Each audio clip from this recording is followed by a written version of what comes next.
যারা দেখছেন আপনাদের সকলকে ল অ্যান্ড লাইফ চ্যানেলের পক্ষ থেকে প্রাণঢালা অভিনন্দন ও শুভেচ্ছা জানাচ্ছি আমি অ্যাডভোকেট জহিরুল আলম। আমরা আজকে আলোচনা করব the code of civil procedure 1908 অর্থাৎ দেওয়ানি কার্যবিধি 1908 এই আইনের আদেশ 2 সম্পর্কে বা অর্ডার 2।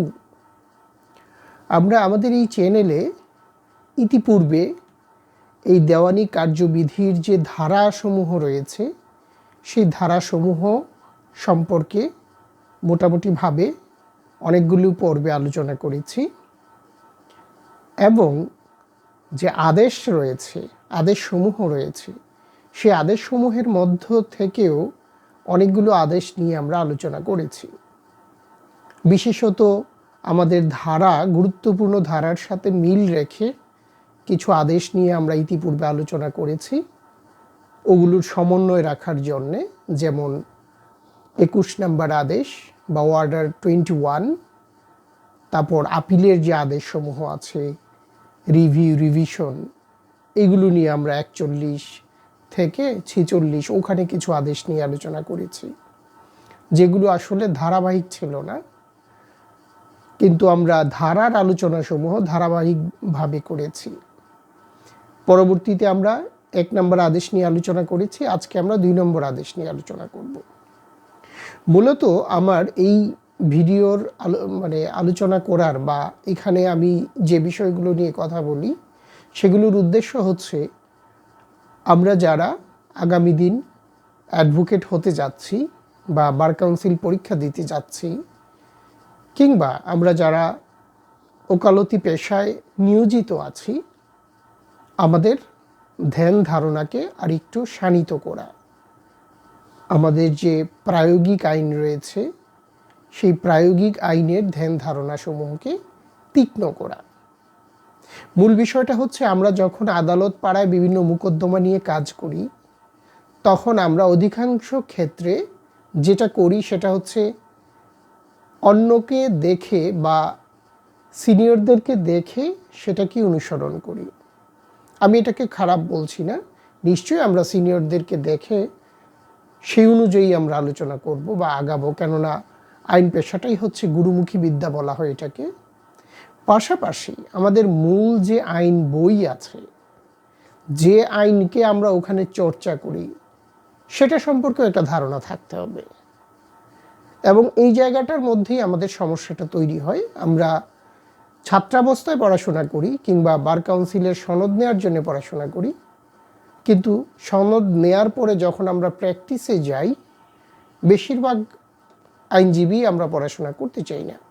আমি সামগ্রিকভাবে বলছি না, অনেকেই ভালো পড়াশোনা করেন শেষ দিন অবধি, আমি বলছি ইন জেনারেল, সাধারণত যেটা হয়। ফলে কোন বিষয়টা কোথায় আছে আমরা পরিষ্কারভাবে জানি না, ফলত অনেক ক্ষেত্রেই আমরা ভুল সিদ্ধান্ত নিয়ে থাকি। তো যাই হোক, সেই উদ্দেশ্য থেকেই আমি আমার এই চ্যানেলে ল অ্যান্ড লাইফে অন্যান্য কিছু বিষয় আলোচনা করে থাকলেও মূলত আমি আলোচনা করার চেষ্টা করেছি আমাদের দেওয়ানি কার্যবিধি নিয়ে। এটা দিয়ে আমি শুরু করেছি বলা যেতে পারে। আমার এই চ্যানেলের ভিডিও খুব বেশি নেই, তবে আমরা চেষ্টা করছি এই বিষয়গুলো সহজ করার জন্যে। কারণ আমরা জানি যে বার কাউন্সিল পরীক্ষায় আইনজীবী হওয়ার জন্য যে পরীক্ষা অংশগ্রহণ করতে হয়, সেখানে নির্দিষ্ট কিছু আইন নিয়ে পরীক্ষাটা হয় এবং আমরা ধারাবাহিকভাবে অন্যান্য আইনগুলো নিয়ে আলোচনা করার চেষ্টা করব। যাই হোক, আমরা আমাদের মূল আলোচনায় আসি। আজকের আলোচনা হচ্ছে আমাদের অর্ডার 2 বা 2 নং আদেশ, দেওয়ানি কার্যবিধির। এই আদেশটা মূলত হচ্ছে মোকদ্দমা গঠন বা মামলা গঠন সম্পর্কে, ফ্রেম অফ স্যুট যেটা। অর্থাৎ আমরা যখন একটা দেওয়ানি মোকদ্দমা দায়ের করব, তখন সেই মোকদ্দমাটা আমরা কিভাবে দায়ের করব, মোকদ্দমার গঠন প্রক্রিয়াটা কেমন হবে, এই সকল কিছু বিধিবিধান রয়েছে এই আদেশটিতে। খুব বেশি বিধি নেই, আমরা দেখব ওখানে 7টি বিধি রয়েছে। আমরা জানি আদেশের যে বিষয়গুলো থাকে সেগুলোকে বিধি বলা হয়, আর ধারা হচ্ছে আলাদা একটা অংশ। তো এই আদেশে 7টি বিধি রয়েছে। এই 7টি বিধির মাধ্যমে মূলত এই মোকদ্দমা গঠনের কথাগুলো বলা হয়েছে। মূল যে কথাগুলো বলা হয়েছে আমরা বিধি 1, 2, 3, হ্যাঁ, তারপর 6, 7 এগুলো একটু গুরুত্বপূর্ণ। যাই হোক, আমরা সবগুলোই পড়ার চেষ্টা করব। তো ওখানে বলেছে যে মামলা এমনভাবে গঠন করতে হবে বা মোকদ্দমা এমনভাবে গঠন করতে হবে যেন এই মোকদ্দমায় চূড়ান্ত সিদ্ধান্ত দেওয়ার মতো উপকরণ থাকে। দেখা গেল আমি একটা বিরোধী সম্পত্তি নিয়ে মোকদ্দমা দায়ের করলাম, কিন্তু কিছু বিষয় বাকি থেকে গেল, যার ফলে বিজ্ঞ আদালত আমার দায়েরকৃত মোকদ্দমা থেকে বিরোধী বিষয় নিয়ে চূড়ান্ত সিদ্ধান্ত দিতে পারছেন না। কারণ চূড়ান্ত সিদ্ধান্ত দিতে গেলে এমন আরও কিছু বিষয় প্রয়োজন যেগুলো এই মোকদ্দমায় আনয়ন করা হয় নাই। তো এরকমভাবে মোকদ্দমাটা দায়ের করা যাবে না। বিরোধী সকল বিষয়টাকে মোকদ্দমার আওতাভুক্ত করতে হবে যেন চূড়ান্ত সিদ্ধান্ত নিতে পারে। অথবা বিধি একই আমরা এটা পাবো, অথবা এরকমও হবে না যে আমি আজকে একটা বিষয় নিয়ে মোকদ্দমা দায়ের করলাম, কিছুদিন পর এইখানে আরও কিছু বিষয় নিয়ে নতুন মোকদ্দমা উদ্ভব হলো বা উদ্ভবের পরিস্থিতি তৈরি হলো। কাজেই মোকদ্দমার গঠনটা হবে স্বয়ংসম্পূর্ণ, যেন সম্পূর্ণ সিদ্ধান্ত একটা মোকদ্দমাতেই নেওয়া যেতে পারে।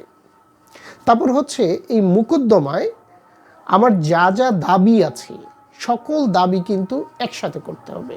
এটা আমরা বিধি 2-এ দেখব, ওখানে একটা সুন্দর উদাহরণও আছে। আমরা দাবি বলতে আসলে কি বোঝাচ্ছি, উদাহরণে ওখানে যে উদাহরণটা দেওয়া আছে আমরা সেটাই যদি আলোচনা করি, আমরা দেখব বলা হচ্ছে যে একজন ব্যক্তি একটা বাড়িতে ভাড়া থাকে, উনি 1905, 6, 7 সন 3 বছর ভাড়া দেন নাই ওই বাড়িতে থেকে।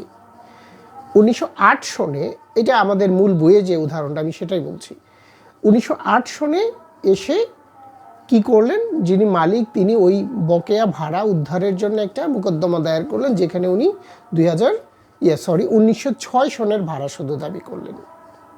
তার মানে হচ্ছে পরবর্তীতে উনি ওই 5 এবং 7 সনের ভাড়া দাবি করে আর কোনো মোকদ্দমা দায়ের করতে পারবেন না, কেননা উনি ওইগুলো প্রথম মোকদ্দমায় চাননি। এই উদাহরণটা তার মানে হচ্ছে আমরা একটা ভাড়া দিয়ে উদাহরণ দেখলাম, এরকম যে কোনো ক্ষেত্রে, যেমন ধরুন আমরা অ্যাডভোকেটরাও যে ক্ষেত্রে অনেক ক্ষেত্রেই ভুল করি, আমরা পাশ করেছি বলেই যে আমরা সব জানি তা না, ফলে আমরা প্রায়োগিক ক্ষেত্রে অনেক ভুল করি। আমার কাছে একজন আসলো ক্লায়েন্ট একটা বাটোয়ারা মোকদ্দমা করবে, তো দেখা গেল এখন একটা গুরুত্বপূর্ণ সম্পত্তি নিয়ে তার একটু বিরোধ সৃষ্টি হয়েছে, এখন সে চাচ্ছে এই অংশটা নিয়ে আপাতত একটা মোকদ্দমা দায়ের করে দিতে। তো আমি কি করলাম, আইনজীবী সে যে সম্পত্তিতে তার অংশটা পায় সবগুলো বের না করে আমি আপাতত এই 2-1টা বিষয় নিয়ে একটা মোকদ্দমা দায়ের করে দিলাম। তাহলে কি হলো, পরবর্তীতে কিন্তু এই ব্যক্তির এই অংশ বের করা নিয়ে আবার মোকদ্দমা দায়ের করতে হবে, তাই না? তাহলে সম্পূর্ণ প্রতিকার কিন্তু আমি চাইলাম না। হ্যাঁ, তো এই জন্য ওখানে বলা হয়েছে যে একটা মোকদ্দমায় মানে আমার যে প্রতিকার যা যা আছে আমার সব কিছুই কিন্তু ওখানে চাইতে হবে। তারপর এই যে আমি অনেক কিছু চাইলাম একটা মোকদ্দমায়, এখন এইখানে আদালতের কিছু ক্ষমতা আছে। আমরা আদেশ 6-এ দেখব, বলতেছে যে আদালত চাইলে, আদালত যদি মনে করে যে আমি 5টা বিষয় নিয়ে মোকদ্দমা করলাম, হ্যাঁ, ওখানে কিছু বিষয় আছে যেটা আসলে আলাদাভাবে বিচার হওয়া উচিত। হ্যাঁ, তো সেই ক্ষেত্রে আদালত চাইলে এটাও করতে পারেন যে ঠিক আছে 5টা বিষয় এখানে চাওয়া হয়েছে, কিন্তু এখানে এই একটা বিষয়টার সাথে সমন্বয় হচ্ছে না, এইটা নিয়ে সেপারেট ট্রায়াল হবে, এইটা আদালত আদেশ দিতে পারে। তারপর আরেকটা বিষয় আছে, যেমন মোকদ্দমার কারণ। একটা মোকদ্দমা দায়ের করতে গিয়ে অনেকগুলো মানুষ এটার সাথে কানেক্টেড হতে পারে।